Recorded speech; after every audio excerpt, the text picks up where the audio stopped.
Dear friends, I am very much glad to come again to share about thesis proposal, research proposal.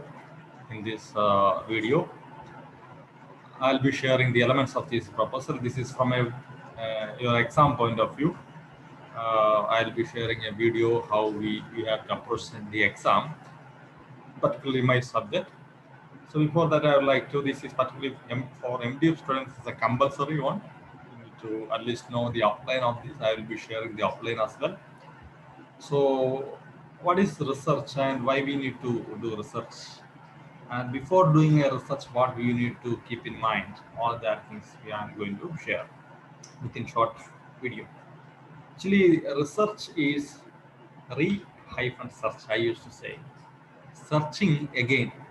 Searching. Already some person or some people done a search. You are going to do it again, research, verifying whether it is true or not, whether it is practicable or not, or you need to find more things to do.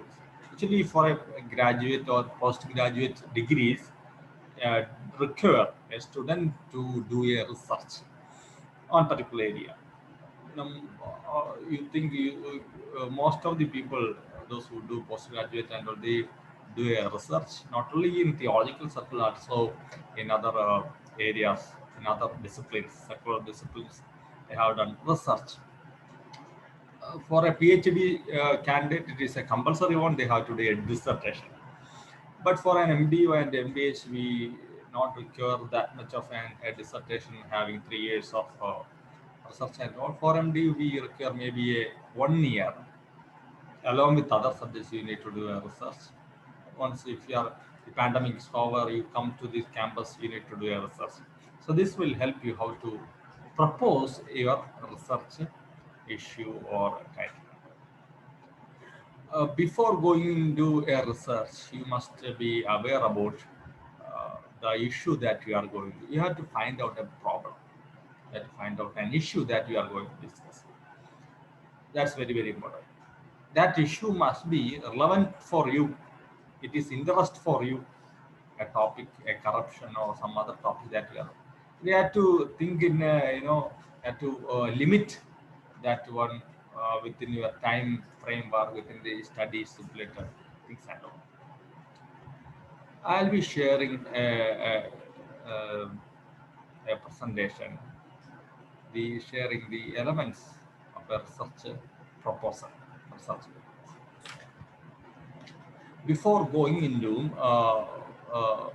write a thesis, you must present a research proposal to get acceptance.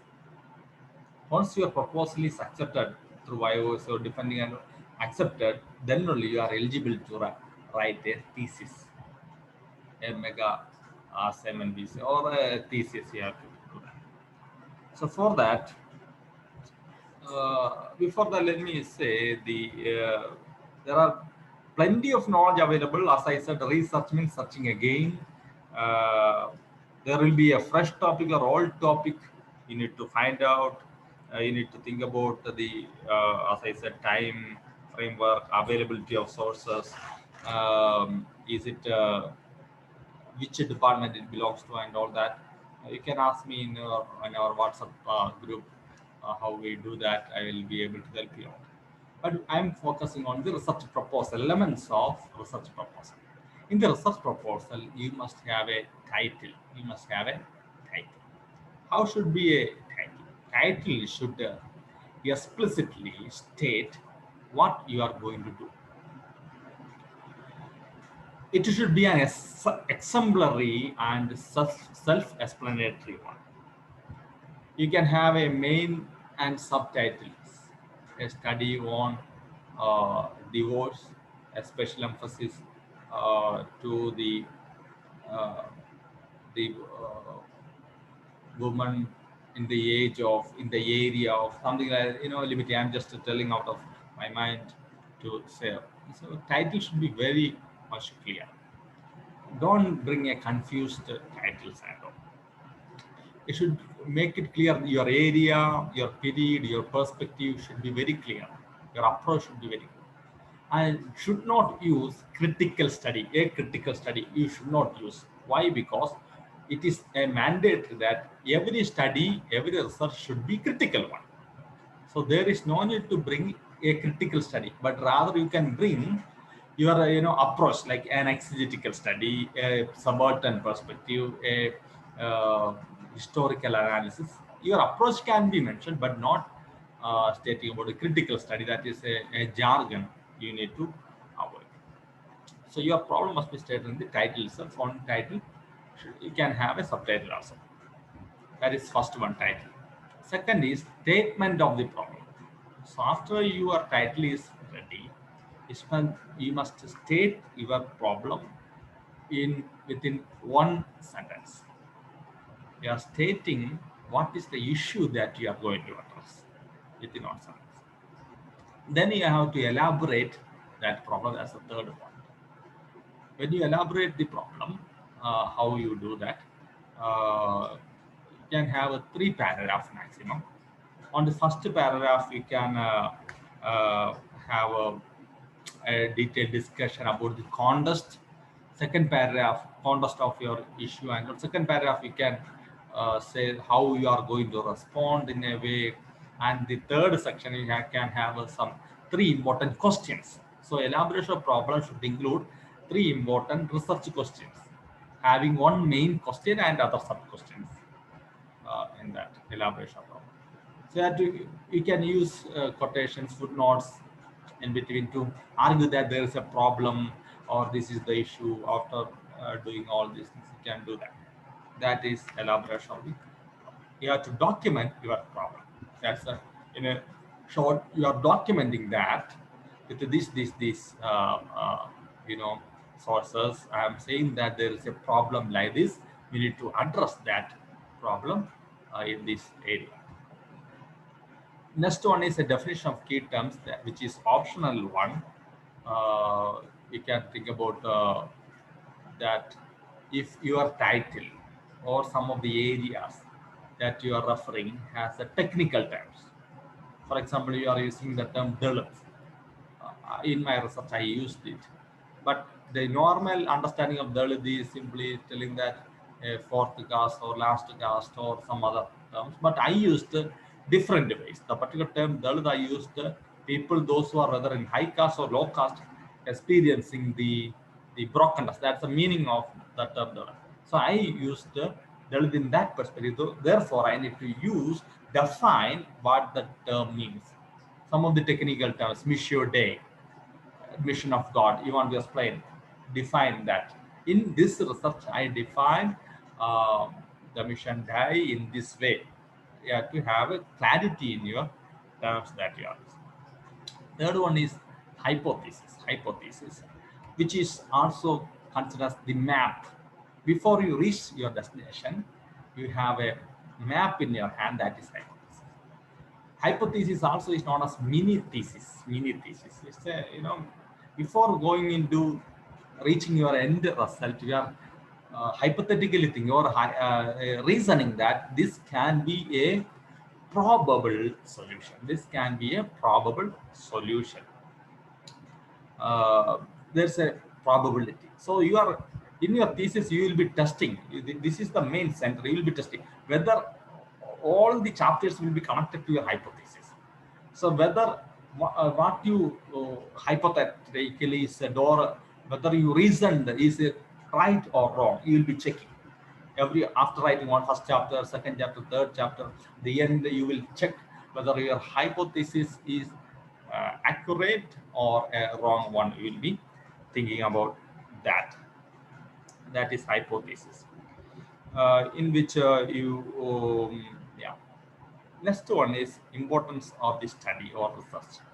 What's the importance? Why he selected this topic? What's the need or importance of your research in the academic field, in the ministerial field, in sociologically, or in missiologically, or in a different ways? Why your study is unique and important? If you don't study, is there any problem? Why you need to give attention towards that?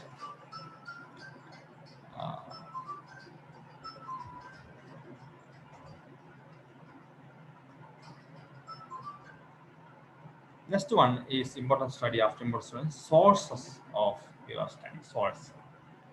When we talk about sources, you need to understand two kinds of sources. First one is primary source. Second one is secondary source. Primary source is the source directly connected with your research. For example, if you are studying about a institution, the materials, the documents that you receive from the institution is the primary sources. Somebody else written about that institution is the secondary sources. Or if, somebody pertaining to that office or that institution and they write, that can be a primary source. But somebody else is writing. For example, M.M. Thomas, you are studying about M.M. Thomas. The works of M.M. Thomas will be the primary source. Somebody write about M.M. Thomas is a secondary source. Tertiary source is somebody else is writing from the here to talk about M.M. Thomas is tertiary source. So, but we are want to know, when you select a topic, you have primary sources. Which are the sources you are referring to? Don't simply say newspaper, books, journal, and all. You will research and get it. No, you have to pinpoint what are the primary sources that you are going to consult. Primary sources are these. Secondary sources are these. For exegetical studies, your primary sources will be the concordance, all that exegetical data, tools to do exercises can be the primary source of that particular test. Manuscripts, you can mention that, and the secondary sources will be the commentaries and other which they studied about it. Can be like source of study is in that way. We have to understand primary source and secondary source. This is even important for the other students also. You need to understand when you write an assignment, even seminar, all that you have to keep that in your mind. Next is methodology, which is very, very important. You must understand the difference between method and methodology. So here, methodology is how you deal with your sources. You said the primary source is this way, secondary source will be this way. How do you deal with that? How you deal with your sources has to be. You have to have your perspective very clear when you do your methodology, same methodology. And you have to list previous research. That's the next point. If that somebody, you cannot say that I am the first person doing that. No, already, as Solomon said, under the sun there is nothing new. Already people done that. You have to list the research, either a dissertation somebody submitted or in our library or somewhere else, or a book written about that research conducted on that. You have to mention the previous research on that particular area. Then you have to where you can also mention a kind of a literature review also can do on that place. Literature review, people used to do that, or that pertaining to that area, these people done in that way. Next one is scope and limitation. Scope and limitation, you are going to say that the topic that I have selected has a vast topic, but I want to limit in this area, time wise, or period wise, or area wise, geographical limitation, all that you can bring, because you cannot do like all together. You cannot study about entire India together on a subject called corruption. You can specifically say in this panchayat, in this office, the corruption. I want to study about that, or something like that. I'm just giving an example out of my mind. Yeah, you have to say, though it's a vast subject, my research will be limited in this area, in this way. For example, you are talking about 8th century prophets. You have to limit one of the particular prophets and their particular test and particular corners. Like that, you have to limit in that biblical surface. After scope and limitation, you have to bring forth tentative outline. Tentative outline. A possible outline, that first chapter, second chapter, third chapter. A possible outline you have to draw, so that we get what you are in your mind and all. Yeah, able to get. At the end, you have to minimum 25 books you have to list as the selected bibliography. Selected bibliography you have to mention which is pertaining to your studies, which you will be referring to, that nearly 25 books you have to list so that we may know that you already do a thorough research or a peripheral reading you have done and you are going to do a research. After doing this, we can submit to the office and we will be reviewing and calling you, inviting you to asking from different dimensions how you are going to do this. Once you are able to prove that you are compatible enough to do a research, we will be approving your research proposal. So these keep these particular elements in your mind, nearly 10 plus elements as you are going to write a research proposal. We can expect a question in the exam also. Thank you. God may bless all of us.